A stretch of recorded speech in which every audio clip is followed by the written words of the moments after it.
सकाळ फुडें 10 जावन 17 मिनटान आमी भायर सरलीं घरा कडसून म्हापश्यां वयपाक आनी आयज मातशें आमी बेगीन भायर सरलीं सो तेका लागून म्हटलें न्हावन धुवन डायरेक्ट भायर सरया आनी म्हापश्यांत खंय तरी च्या घेवया. ताका लागून आमी पावलीं तारी कडेन आनी थंयसर आमचें एक पयलींसून हॉटेल आसा.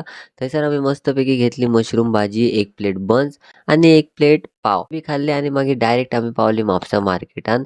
थंयसर कितें काम बी आसलें तें बी बेगीन बेगीन केलें. थंयसून डायरेक्ट आमी पावलीं बँकेन. म्हाजें तर कांय काम नासलें, दीदीक मातशें कितें काम आसलें सो म्हाजें फक्त बसपाचें काम आसलें. हांव मातसो बसलो थंयसर वोतान एकदम करपाल्लो. तितून मागीर आमी भायर सरलीं आनी म्हटलें कितें तरी पिवया, एकदम तान लागलेली आनी हालीं गरमी तर एकदम जबरदस्त आसता. मस्त पैकी आडसर गेल्ले काकी कडेन तें बी पिलें आनी मागीर परत आमी आनी एक कडेन येयलीं. थंयसरूय एक कितें काम आसलें बारीकशें. तुमी पळोवंक शकता केंसांची म्हज्या वाट लागला हेल्मेट घालून घालून सो तें मातशें उगोवपाक ट्राय केलें हांवें. बीम केलें आनी म्हापसांत आमकां जालीं 11:15. घरा वयताना म्हटलें कितें तरी भाजी घेवन या. थंयसर भाजी बी घेतली आनी मस्त पैकी डायरेक्ट बसलो जेवपाक.